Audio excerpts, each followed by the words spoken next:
How's it going, everybody? It's Bucks. I've got a sexy... Well, it's not sexy. It's kind of fucking weird. I've got a story today to tell you. Recently, I went to Malaysia for about 10 days, and on the way out to Malaysia, it's a 14-hour flight, pretty much, or it's like 13 to 14-hour flight. I went on this big motherfucker here, this huge Airbus A380, and I was meant to have a window seat, and basically on the way out, I had an airplane incident, alright? And it's kind of random, and I want to explain what exactly happened. So here I am.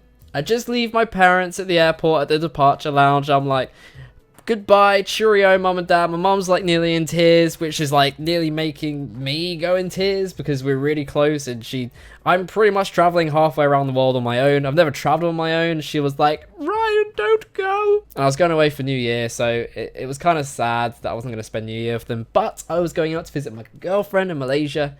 He was there for a month, and yeah, so I just leave the departure lounge, go through security, board the plane, and I'm like, please God, please just put someone nice beside me. I was meant to have a window seat, so I was like, please just put someone nice beside me. I don't want to be sitting on a plane for 14 hours next to some fuck. I just want to have a good flight. So they call out that we're boarding, and I go up. I show them my boarding pass, my passport. And there I am walking through the bridge, the arm bridge, onto the plane. And I show the flight attendant my boarding pass. My seat was 56A, so A is a window seat. And he's like, good afternoon, motherfucker. Down this way. He didn't say motherfucker, but he was like, down this aisle on the right. So I was like, okay, cool. So I'm walking down this plane. This is a huge ass plane. Walking down this plane, looking up, and I'm like, 50, 51... 52, 53, and then like in the distance just to the right I can see, I think she was a Malaysian mum, but I see this woman sitting in what I thought was my seat, and it turns out that I go a few more steps, I'm like 56A, yeah, this motherfucker is in my seat. So this person turned out to be a Malaysian mum who literally spoke 0 fucking words of English. Well, I'll take that back, she could probably speak about 4 or 5 words of English, which is just great. So I stand there's a big queue of people behind me, like, wanting to get to their seats, and I'm like, I show her my boarding pass, and I'm like, that's my seat? Sorry? Like, what the fuck you meant to say? Like, sorry, you're in my seat? Fuck off. You're in my seat, bitch. Get out the way. I'm gonna have to take my seat back, motherfucker. What are you meant to say? Because you don't want to create an awkward situation, do you? Especially if you're gonna have to sit next to the fucker for freaking 13 hours. So I was like, yeah, that's my seat. And no word of a lie, she was like, eh? And I was like, oh fuck, oh god. And then she said, you please, I'm not trying to impose any offense on accents. This is just how she sounded. She was like, you sit 56B? And I'm like, no, I'm A, I am at the window. And she's like, oh, okay. So she gets out, and I go in, and I sit down. So straight away, there's this awkward scenario. I'm sitting next to someone that wanted my seat, and still wants my seat, because about 2 minutes later, she was like, oh, I want window. She was like, being really forceful. She wasn't just like, please, can I have your seat? She was like, I want window. And I'm like, fuck. What do I even say to you? Woman, this is like, I've said it 5 times, this is my seat. I booked this seat because I wanted a fucking window seat. So anyway, we get settled. I keep my seat. Everything's fine. We take off. Everything's cool. I was like, okay, it's not so bad. A little bit awkward, but not so bad. Then, about 30 minutes after taking off, the lady in front of her, sitting in front of her, puts her seat back. And because this is such a big aircraft, it's meant for like 12+ hour flights, the seats go back quite far. So when someone's seat in front of you goes back, like, you don't really have any other options but to put your seat back. Otherwise, you're kind of limited on space. But I don't think she'd ever flown before. She didn't know you could put your seat back, even though the person in front of her she put her seat back. So what does she do? She literally grabs the seat in front of her that's reclined and starts fucking shaking it. Like, not just like just touching it, like shaking that thing. And I was like, oh god, oh my god, I don't know this woman. I like drooped into the window like, oh shit, Oh god, no. Now, I don't know why or how. I don't know what the person in front, I don't know if she was just passed out or she just thought that maybe she was trying to get something in her seat. I don't really know, but she was shaking this thing quite vigorously for a couple of seconds. She turns to look at me and she frowns at me and then looks at the seat and then frowns at me again. And I'm like, what the fuck do you want me to do about it? So to prevent anything from becoming even more awkward, I tried to talk to her. I tried to show her that she could put her seat back.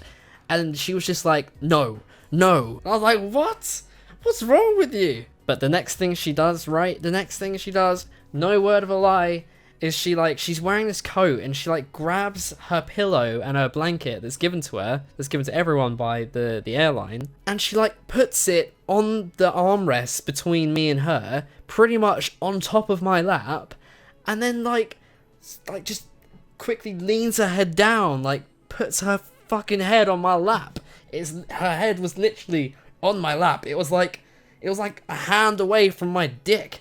I was like, what the actual shit is this woman doing? And I'm just sitting there, and while she's got her head there, I'm just like, what do I actually do? And the guy sitting to the right of her looked at me like, what is going on? What is this? This is not meant to happen. This is not meant to happen. What the fuck is going on? Because she didn't speak English, I didn't really know what to do, so I just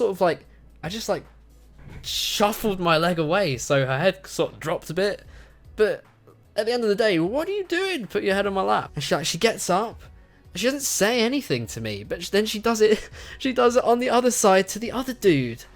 And I look at him and we're just like, what do we do with this person? And luckily for me, but not so lucky for the other dude, she like stayed lying on that side. I'm just sitting there like, this is actually happening. I have to sit next to this person for 13 hours. 13 hours. If you're at school, that's like back-to-back school days. It's a long time, okay? It's a long time. And at this point, I kind of felt sorry for her because I actually found out that she flew to London from Malaysia, tried to get in through immigration, but they didn't let her in because I don't know if she had the adequate visa or I have no idea. But she didn't get let into the UK, so they flew her back to Malaysia. So it must have been her first time flying because she didn't really know what the hell was going on the entire flight. She didn't know how to work her entertainment system, the screen. She didn't really touch it. She didn't really do anything. It was really weird. But she's talking to me away and she's like, you have girlfriend? And I was like, yeah, I do. She was like, show me. And I was like, okay. Showed her a picture of my girlfriend. She was like, oh, very sexy. And I'm just like, what is going on? And she then starts to talk to me about her daughter. And she wanted, even though I just told her about my girlfriend, she wanted me to go and visit her in Malaysia and visit her daughter and marry her. What? She wanted me to go visit her daughter and marry her. And I'm thinking in my head, like, this is obviously just so you can probably get a visa to get into the country. But, like, imagine this, you're stuck right, like, you're not just, like, near this person that's trying to talk to you. She's, like, here. She's, like, right here, like, talking to me. I can't get away from this woman. And she's, like, asking me to marry her daughter. She's asking me loads of stuff. And I'm like, what do you do in that situation? And, like, this woman was really aggressive, like, but you just don't really know what to do in that situation, like, if it's out on the street or somewhere in a public place, you can just walk away. You can say, like, you just kind of ignore them and walk away. But she, like, I'm stuck beside this person. I can't even get out of my seat because I'm by the window. So she was then like, you have WhatsApp? And I'm like, yeah.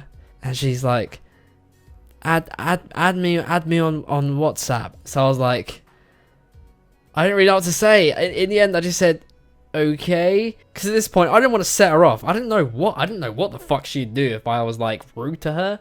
Because she was pretty brutal with that seat in front of her. She probably, like, slapped me over, like, 80 times. I just didn't want any drama. I was just like, whatever, what the fuck, okay. I gave her my WhatsApp thingy and she created a new contact and no word of a lie. She saved herself in my phone as Auntie Farida. Auntie Farida. Oh boy. Yeah, it was a very eventful flight. Very, very eventful flight. It's just my luck. It's just my luck. To go on an airplane that's 14 hours long and have someone that doesn't speak any English at all next to me that's constantly trying to talk to me in like a foreign language, and I'm like, fuck, I have no idea what you're saying. She originally sat in my seat. She tries to sleep on me for the majority of the flight. She puts herself in my phone as Auntie Farida, and she asks me to come out and visit and marry her daughter. Why can't things just be simple? So yeah, that is the airplane incident and the story of Auntie Farida. Hopefully you enjoyed this story, guys. I've got loads more to tell you.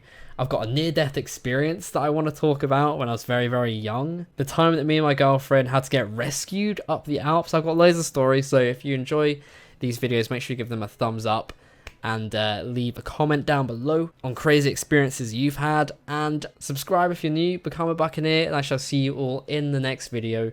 Goodbye, and roll the outro.